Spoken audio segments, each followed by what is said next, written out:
I was skeptical when I first encountered Schopenhauer's love advice, thinking, what could a pessimist possibly know about relationships? But his words struck a chord, and I realized there was something profoundly insightful in his perspective. Compassion is the basis of morality. But Schopenhauer never said compassion was the basis of love. Because love, he believed, is not always what it claims to be. It doesn't arrive like a saint. It doesn't stay like a promise. It doesn't save you like a dream. It comes when the will demands it. And often, when you're most unaware of its true cost. See, most people talk about love like it's a fairy tale. But Schopenhauer, he talked about it like it was a trap set by nature, a brilliant deception designed to ensure the survival of the species. That's why this video isn't just about romance. It's about reality. The kind of reality most people ignore until it breaks them. Because behind the candlelit dinners and poetic vows lurks a question no one wants to ask. Why do we suffer most in love? And why do we keep coming back for more? Schopenhauer's answer was brutal, but it was honest. He believed love isn't born from the soul. It's born from the will to life, a biological urge disguised as divine feeling. You think you're falling for her because of chemistry, because of fate, because of a perfect emotional match. But no, you're falling because your body, your will, wants to replicate itself, and it will paint any illusion it needs to make that happen. Her voice becomes a song, her flaws become charm. Your instincts become prophecy. But step back and look again. Love isn't always spiritual, it's strategic. And when you chase it blindly, you become a servant to something you don't understand. Schopenhauer's unexpected love advice: start by distrusting the feeling, because the stronger it is, the more likely it's manipulating you. Don't follow the butterflies. Study them. Don't drown in the emotion. Decoded. And that's exactly what we'll do in this video. Expose the 5 deepest truths about love that Schopenhauer saw, but few dare to say out loud. And if this content is making sense to you, then click the subscribe button and subscribe to the channel. Thank you for your support. Lesson 1. Love is not spiritual, it's biological. You don't fall in love with her soul. You fall in love with the version of her your instincts approve of. Harsh? Maybe. But Schopenhauer didn't believe in sugar-coating nature. He believed in unmasking it. To him, love was never some divine collision of souls. It was a survival strategy, a biological conspiracy, wearing the costume of romance. He wrote, "Love is of such high import because it has in view the future generation." Translation: your deepest infatuations aren't about you. They're about the child you don't even know you're trying to create. You think you're choosing someone for companionship, but your biology is choosing someone based on genetic compatibility, bone structure, health signals, reproductive indicators. That's why some attractions feel irrational, because they are. You're not falling in love. You're being pulled by ancient wiring you didn't design and can't fully control. And what does this mean? It means love isn't always about compatibility of character. It's about compatibility of continuation. The will doesn't care if she's kind. It cares if she'll produce strong offspring. It doesn't care if he listens. It cares if he can protect and provide. All the spiritual poetry, that comes later. That's the mind justifying what the body has already decided. Schopenhauer's warning was clear. If you confuse biology with destiny, you'll think you're meeting the one, when you're really just meeting a mirror of your primal design. So what do you do with this knowledge? You get still. You observe. You stop assuming that every flutter in your chest is some soul contract. Because sometimes, it's just the universe using you as a vessel for its next creation. And the tragedy? Once the will has gotten what it wanted, the illusion often fades. How many times have you seen this? 2 people fall deeply in love. Then after the child is born, everything changes. The magic evaporates. The passion dies. They wonder what happened. But Schopenhauer knew. The will had already achieved its goal. Now, it moves on. Unless you're conscious, you'll be dragged by it, confused and heartbroken. But when you see love not as destiny, but biology, you reclaim your choice. You can still fall in love, but now with eyes open, now with power. Lesson 2. The one you obsess over is often the one that hurts you most. There's a strange pattern in love. You chase the one who confuses you, crave the one who's distant, obey the one who doesn't care, and ignore the one who's stable, calm, and ready. Why? Because Schopenhauer believed obsession is not love. It's a byproduct of the will being blocked. The more unreachable someone feels, the more your instincts amplify their value, not because they're good for you, but because your biology interprets resistance as importance. It's the same reason people get addicted to gambling: random rewards, intermittent wins, emotional highs and crushing lows. When she gives you just enough attention to keep you hoping, but not enough to feel secure, your system goes into overdrive. And now, it's not love, it's obsession. But that obsession is strategic. From the perspective of nature, it increases the likelihood that you'll pursue, conquer, and reproduce. And here's the trap. You think you're choosing her, but you're just a pawn in a deeper game. She activates your wounds, your childhood patterns, your need to prove yourself worthy. And in the process, you confuse pain with passion.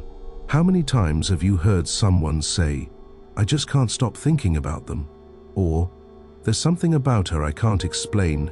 That something is often trauma, unresolved stories playing out through your chemistry.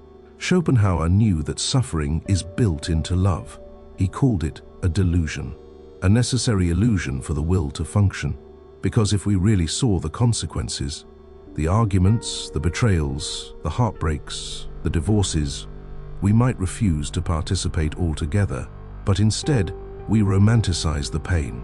We write songs about it, watch movies that glorify it, tell ourselves it's normal. But it's not. You don't need to suffer to love. You suffer when you chase what's wrong for you and refuse to question why you're chasing it in the first place. So here's the unexpected advice. Stop interpreting emotional chaos as proof of depth. Sometimes the spark is just your nervous system reacting to danger. And sometimes the person you overlook, the one who feels boring, predictable, safe, is the one your soul's been begging you to notice. Lesson 3. Real love begins where the illusion dies. Schopenhauer didn't hate love. He just hated the delusion of it. He saw what most people are too afraid to admit, that what we call falling in love is often falling into a fantasy. You don't fall for the person. You fall for the role they play in your mind. You fall for how they make you feel about yourself, for the stories, hopes, and futures you project onto them. But what happens when the fantasy fades, when her flaws show up, when the mystery becomes routine, when reality replaces imagination? Most people panic. They say, "She changed," or worse, "We grew apart." But what really happened is the illusion expired. And that's where real love begins. Because real love isn't about butterflies. It's about seeing the other person clearly and still choosing them. Not because they complete you, but because you've stopped needing them to. You're not trying to extract worth from them. You're not using them to patch your wounds. You're not addicted to how they make you feel. You're with them, as they are, as you are. No masks, no fantasy, just presence. Schopenhauer knew that love based on illusion always ends in disappointment. Because the will doesn't care about your happiness, it cares about reproduction. Once that goal is achieved, the illusion dissolves, and then you're left with a choice. Do you cling to the fading dream? Do you chase the next high? Or do you enter the deeper layer? Because there is something deeper, beyond infatuation, beyond obsession, beyond illusion. It's the love that comes from knowing someone, truly seeing their light, their shadow, their scars, and standing with them anyway. But here's the catch. You can't reach that love unless you first let the illusion die. So Schopenhauer's advice isn't to avoid love. It's to outgrow its false versions, to stop expecting it to fix you, to stop chasing sparks, to stop surrendering to biology, and instead, to meet another soul, from the grounded clarity of your own. Because once the illusion fades, and the fantasy falls apart, what remains might finally be real. Lesson 4. Why detachment makes you more desirable. Most people chase love the way a starving man chases food, desperately, blindly, willing to ignore the cost. But Schopenhauer believed something radical, that the moment you stop needing someone is the moment you become most attractive. Why? Because detachment isn't indifference, it's inner abundance.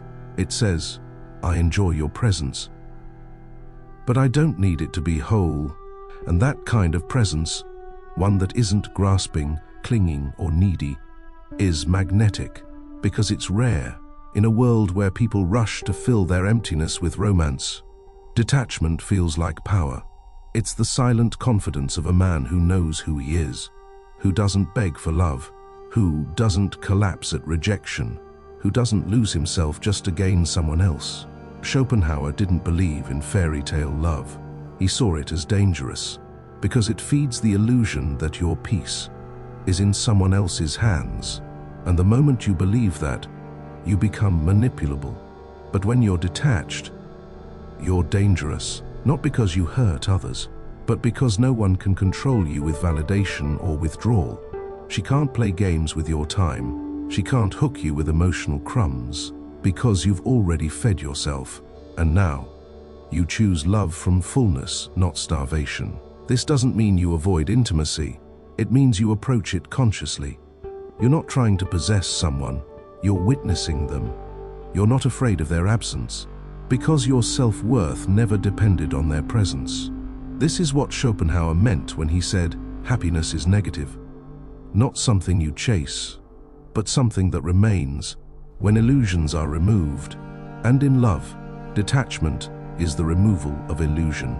It's the quiet confidence that says, I will not abandon myself to keep you, and, ironically, that's the version of you they'll never want to leave. Because detachment is not a wall, it's a mirror.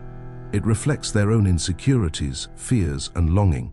And if they're ready, it invites them to meet you in the same strength.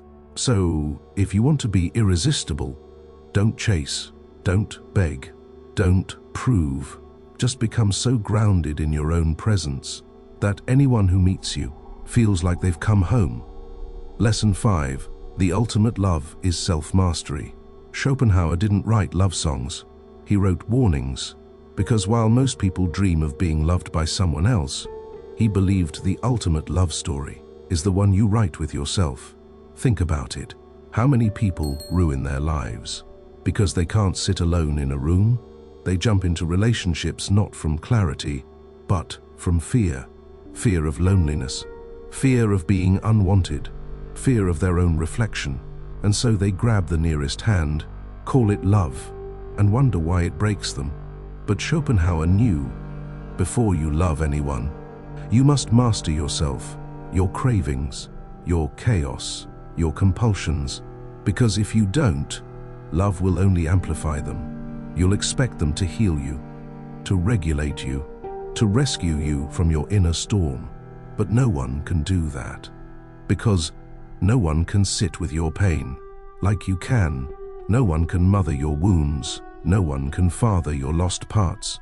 No one can hold your rage, your fear, your hunger like you must. This is the love Schopenhauer pointed to, not romantic obsession, but self-command, not being saved by love, but being so whole that love becomes a gift, not a crutch. He believed the more you master yourself, the less chaos you bring into love. You stop projecting. You stop blaming. You stop bleeding on the people who didn't cut you. And suddenly, you create a space where real love can breathe. Not a battlefield, not a bargaining table, but a sanctuary where two sovereign souls meet, not to fix each other, but to witness each other, not to possess, but to honor. That's the love no one teaches you, the love that begins when the search ends, when you finally stop begging the world to reflect your worth and start becoming the mirror for it yourself. That's when your relationships stop being a war and start becoming a reflection of your peace. That's when love stops breaking you and starts building you, because the deepest love isn't found in another person. It's forged in the quiet moments. When you choose discipline over desire, presence over panic, and self-respect over sweet talk, that's the love story Schopenhauer was trying to write, and now it's yours to live. If this resonated, take a moment to subscribe, drop a comment below, not for the algorithm, but to mark this chapter in your journey. If you made it this far, you're not just watching, you're remembering, returning, reclaiming your inner ground. So trust that the video YouTube shows you next, the one appearing now, is not random. It's the next doorway, the next layer, and it will meet you exactly where you are. We'll see you in the next depth. Depthoria continues.